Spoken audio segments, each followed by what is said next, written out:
good to you? Sounds great. Sounds great, okay. So let us congratulate you on the great first part of season 4 and renewal for season 5. Thank you. Yeah, let's Well, it wouldn't be successful if you guys weren't watching it, so thank you. And yeah, we're really excited. They're now talking about doing 7 seasons, which would be pretty tremendous to have that many years on the show. I'm very happy that actually our meeting is taking place because we were scheduled twice, and now finally we can see you can see us. So first time you were at some charity event in Dublin, is that right? Not a charity event. I was speaking as a counselor on One Young World, which is a great organization that really has people ages 19 to 26 who are all working as leaders, really to affect change in whatever it may be, from human rights to economic issues to gender equality. So because I've been working with UN Women, they asked me to be a speaker there. There were only 25 speakers, which was pretty amazing to be part of that group. Kofi Annan was there, 4 presidents from Latin America, and Mary Robinson, the first female president of Ireland. It was really good. Boris Becker. I mean, it ran the gamut, and then somehow I was there. It was great. I was there for 4 days speaking, and then we were assigned delegates. There were 2,000 delegates from all over the world who were there just to be a part of these conversations and panels. So that's when I tried to do the first Skype with you guys. It was just a maddening week, so sorry it didn't work out, but I'm glad it's working now. And did you guys get my video? Yeah. Did you? Yeah. Everybody liked the video. Let's applaud to that as well. And can you hear people applauding? Can you hear people laughing? Can you hear that? Yeah? Okay. There's a guy wearing a polar bear hoodie and the girl in the white blouse next to him. She's so smiling. You guys, I just keep looking at you guys. Okay, yeah, we have fashion. We're all about fashion in Ukraine. All about especially on suits. That season 4 was great, and your character there was just awesome. And Rachel went through a lot of emotions. A lot of nerves. Did you like to play such Rachel? Did you like to play such role?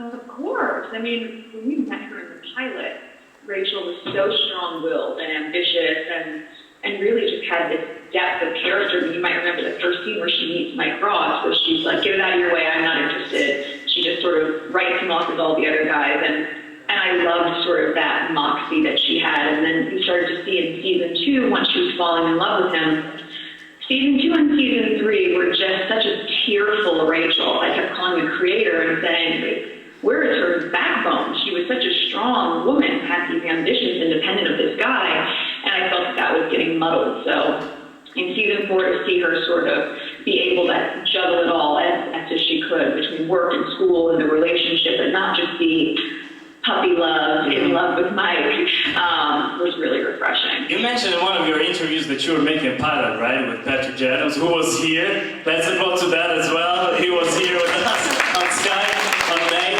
So you've been in a pilot, right, for some other TV show. So you knew each other pretty well. We did. We had done a pilot. 10 years ago. 10 years. Where does the time go? We did a pilot together, and it was really funny because it was for a different network, but similar character types. I was playing a character who was very polished and very wealthy, and he was playing this sort of rough around the edges guy who had a crush on her. So even though the show never saw the light of day, it became very clear that television saw Patrick and I in very specific roles in relation to each other. And so, when I tested for suits, and I knew Patrick had the role of Mike, I immediately was feeling more confident about it because I know on screen we have really good chemistry. The chemistry is great. And in season 2, it's just awesome, you know? Season 2. My goodness, I couldn't even talk to my parents for a couple weeks after that. I'm so sorry. Yeah, well, okay. So, in season 4 we see Rachel that is working and studying to obtain a law degree. And maybe we can expect a cool attorney Rachel in the following seasons. Are you looking forward to a role like this? Yeah, of course. I mean, I want her. What I like about Rachel is that a lot of women run up to me on the streets and they just see her as a role model, and whether that means it inspires them to get dressed up for the day and look really more polished. But I think more than that, it sort of indicates that Rachel's not just this plus one. She's not just a girlfriend. So it's her ambitions in terms of her career and her intelligence that I'm most drawn to in her. So the idea of her becoming a lawyer, that's a no-brainer for me. I need that to happen. And you know, in the course of a few years, I can't imagine why it wouldn't. She works hard enough. What are the relations between actors off screen? Do you get along well? Do the actors resemble the people they play? I think, you know, it's funny, in television, I think whether you want it to or not, inadvertently, that's what starts to happen. So, you know, in a film, you might see people really doing character roles. But in TV, they often say that you're cast the way that you are when you walk in the door. Like, they know immediately. And it's really interesting because I thought that I did a terrible job in the audition for this. The first time I auditioned, I was there for the producers, and I left and called my agent. I was like, there's no way I'm going to get it. I was awful. I barely knew my lines. I was distracted. But they saw something in me after the hundreds of girls they've been reading for Rachel that they felt was really on point. So with that said, I think even though there are elements of Rachel that are very different from me, you know, I'm a California girl. I'm way more relaxed than Rachel is. And she's very polished all the time, so that we don't have in common. But in terms of our character types, yeah, you know, I think Patrick is probably very similar to Mycroft. Harvey is not really like Gabriel, and I only say that because Gabriel is so chill. He wears linen and Birkenstocks. He's so relaxed. He's this great family man, so he plays this sort of suave character. But he's probably just the most opposite. And my closest friends on the cast are Sarah, who plays Donna, and Rick, who plays Lewis. Yeah, great actors. So come on, guys, they're great actors. Yeah, they're awesome. And so Sarah and I we live very close to each other in LA as well as Toronto. So she's like a sister to me, and I watch her kids all the time. And then, and just go over when I want to have a nice family dinner. And then Rick's just solid. He's very quirky, like his character is, but, you know, season 2, I think Lewis became really menacing, and Rick does not have a single bone in his body that's like that. He's really one of the kindest people you'll ever meet, and he's funny. Do you need that we turn the lights on, or it's alright? Because we're like in the cinema, you know, right now. No, it's okay. I see you guys fine. Yeah, you see that guy, yeah, in the... Yeah, Dexter, cute glasses back there with the blonde hair. You guys look great. Do you have any favorite scene from Suits? Favorite scene? What was my favorite scene, Dave? In season 2, you know, it's so funny, like now we can't even, I can't even tell you what happens in season 2, but I will say, I think that's where I had the fun stuff with, I got to explain more in season 2, which was great. There was a scene that I had with Donna at the bar, where she was pretending to be Michelle Ross, and she was Harriet Specter. That was fun. Like, I love when they make Rachel a little less serious. And then there's a scene that, I don't know if you guys have seen it yet, and it's my favorite scene that I've gotten to act thus far. Have you guys had the Logan character introduced yet? Logan? Yeah. Have you? I don't know if you have. Are you up to date on the show? Yeah. Everybody's up to date, man.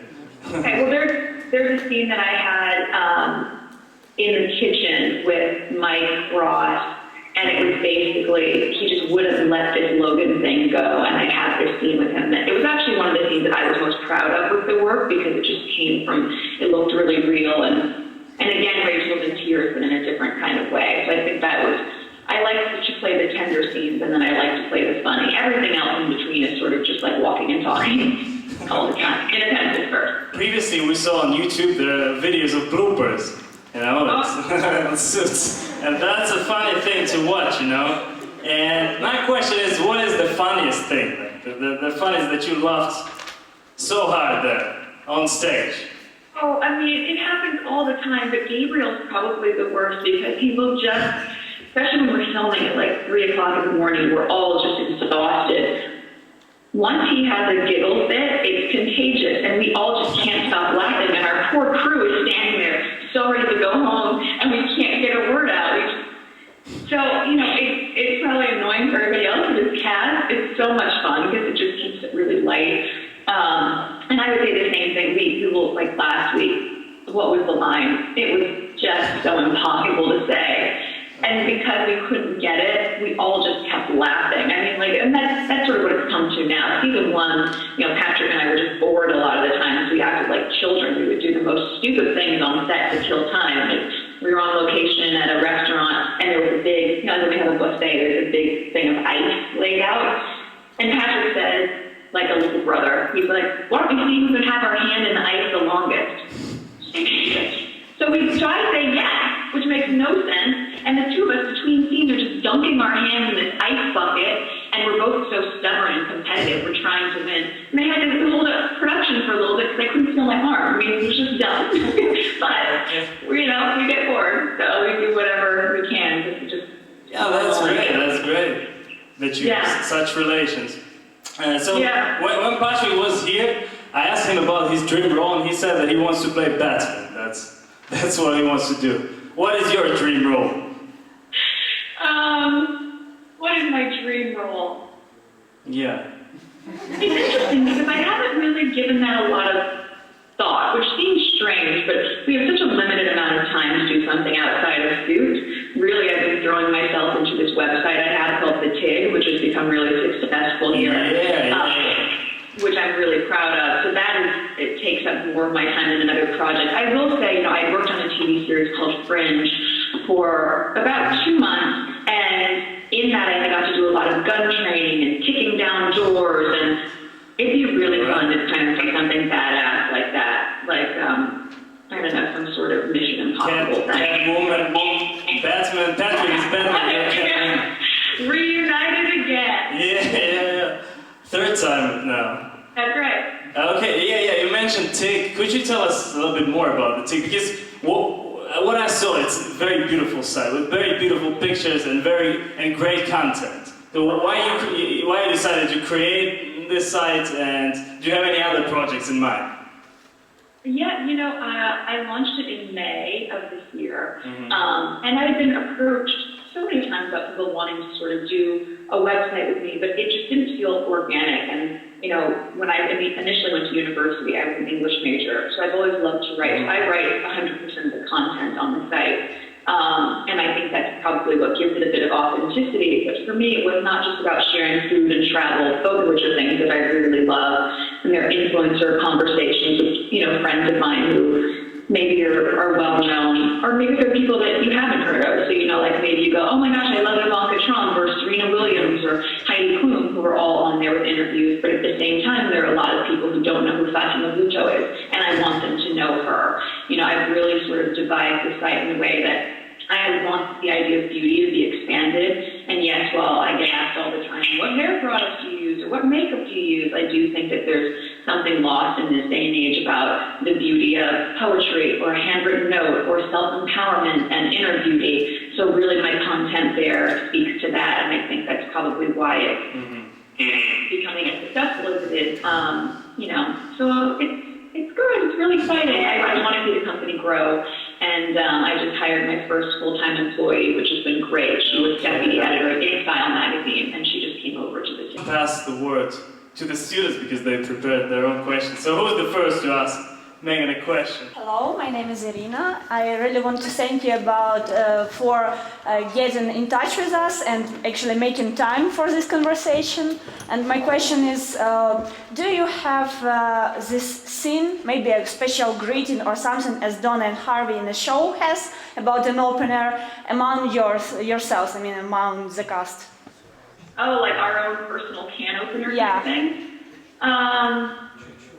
God, I wish we did. What's so funny is no one even knows what a can opener means. Not even the creator knows what it means, I don't think. Or if you guys use really big self and hasn't told us. We have lots of inside jokes, but they would be impossible to even explain. I will say, like, we have little things, like you go into the hair and makeup trailer, for example, on the wall, we just have all of these wacky pictures that we take of each other where none of us look pretty, everyone looks a little crazy, and it's become sort of our wall of shame. So I will try to, when I go through set, snap a little picture and send it to you guys, because we don't have anything like the can opener, but we do have just our own little inside jokes. I wish I could tell you more, but I'd get in trouble. So, I mean, in university, I double majored. I ended up switching out of my English major, and I double majored theater and international relations. So I love working in politics. Now with my work with UN Women, it's sort of coming full circle. I'm really actively involved in a lot of their campaigns, but specifically right now, what I think will throw me back in the political specter is the fact that I'm really excited that Hillary Clinton will be running for president, and I think that would be a really natural venue for me to become really actively involved in politics yet again. So, you know, it's a huge part of my life. It was really my formative years when I turned 21 working in Buenos Aires, and it was during their devaluation. So, yeah, I miss it, but what's great about being on the show is that it gives me a bit more of a profile so that now when I talk about things of that nature, more people listen, which is really cool. If you were working in Argentina, that means that you maybe know some Español, no? Sí, claro. Claro. But I speak like Argentinian, which is so different. Like, it sounds usable, almost like Italian, because I had never learned it. I studied French for 8 years, and then I moved to Argentina, and suddenly it's like, mira, vos, ¿de dónde sos? ¿Y cuándo llegaste? And you're like, oh, I don't know what's there. Are you speaking Italian? So yeah, I do. I always ask them to put it into the show for me, but they don't. But you're now on the Suits production or with the dog? No, I'm at home right now. I have to okay. leave for work exactly 10 minutes, and then I have a event. But he comes with me. A lot of the dogs come and play at set, which is hilarious. They play in the wardrobe room, which is massive, and we just all happen to be really lucky that our dogs don't eat those very expensive shoes, or they would be very quickly kicked off. We always think it'd be fun to do. We do these webisodes, right, where they go online, and we think they should do a webisode where all of our dogs play us, because we all have to like Rick, who plays Lewis, for example, has a dog named Bug who's like this big, and doesn't it make so much sense that like that would play Lewis Lit, like this feisty little tiny thing. Yeah, and Gabriel has a little Shih Tzu, which is tiny, which is so great because we all have dogs, but they don't listen to us. I asked students to send their questions, and there were like 10. Would you like to become a lawyer in real life? No. So, that's a pity for all those law students here. No, I mean, I think it's amazing, but for me, there's no way. It's just not in, like, again, I'm really drawn to the world of politics, but the legalese and that sort of thing, I commend the people that do it. And what's so interesting is a lot of people will come up to me on the street and say, oh my God, I love you so much, you've inspired me to become a lawyer. To which I say, well, I'm just an actress, and Rachel's not even a lawyer, she's just a paralegal. However, you know, my niece is a lawyer in human rights law, and I think it's just tremendous because we need people to do that. I would be doing people a disservice if I was a lawyer because I wouldn't be able to help them get much accomplished. But I will advocate. So I think there's room for it, but not for me. No. Okay, now. I want actors. What? If anybody there wants to be an actor, I would say don't do it. You do, even though it's like I would not be offended. It's really one of the most challenging things. Until you get your break, it is so hard to not take things personally and to power through. But I think that's probably the case with any career. One rule of thumb I was given, which I'd say for lawyers or actors or whatever, was don't give it 5 minutes if you're not going to give it 5 years. Like once you're actually out of university, the time to invest in your career, you have to make the commitment to it because it's the breaking point for most people at 3 or 4 years where you're not getting the success that you feel you worked for. And if you just power through that part, by that 5-year mark is when you can really see if it's going to work for you or not, but you have to commit to at least that. And now I want to ask you, have you ever used the knowledge from Suits, like the words, the legal terms, in your real life? Maybe you made it an advice on legal topic or something like that? I will say one thing that's really interesting is when I have to have talks with my lawyer, there's something that's very specific about the posturing of lawyers, right? Like they have, even if they don't know what they're talking about, at least on our show, there's this bravado with which they say something. So if you say something with enough conviction, people believe you. It's a rule that I've taken away from the Suits. So oftentimes I'll be on the call with my agent and my lawyer, and I will just say something with such assurance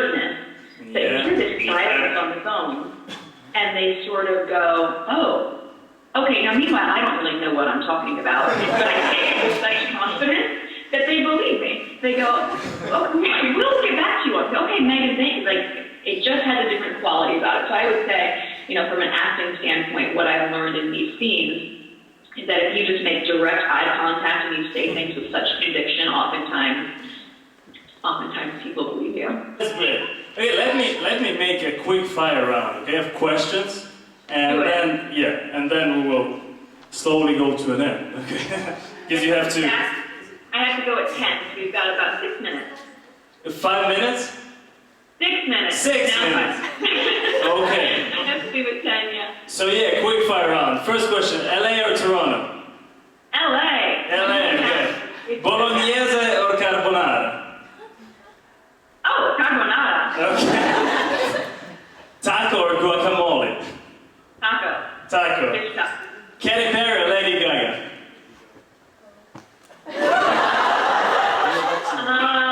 Gabriel Mark. No, come on. Lady Gaga. Lady Gaga, okay. Now, Robert De Niro or Al Pacino? Oh, that's hard. That's very hard. De Niro. De Niro, okay. And now Mike or Harvey, but sincerely. From Rachel or from me? I would say I can't answer that. If I had to answer it, I would say Harvey. Okay, Harvey this is. Don't tell Patrick. No, we will never tell. Okay, now let us end this on the positive note. Could you give us an advice? An advice for future law students. There are some of international law students. There are some other students. Like the advice for students. Advice for students, law students, international. Oh, it's selfie time. Yeah, we will get to selfie in the end. Yeah, but I can advise and then a selfie, okay? Our polar bear sweatshirt, guys. It's hyperactive today, huh? I think the advice sort of echoes what I was saying earlier, which is if you just commit yourself to whatever it is you're doing, I think you just have to stick with it. My barometer, of course, would be having auditioned and done pilots for years and years, never saw the light of day. But had I walked away from it, I would never have the opportunity of Suits. So even though it seems like such varied careers, people often ask me, like, how do you study theater and international relations? Mm-hmm. They seem so different, but at the end of the day, they're both negotiating drama and politics.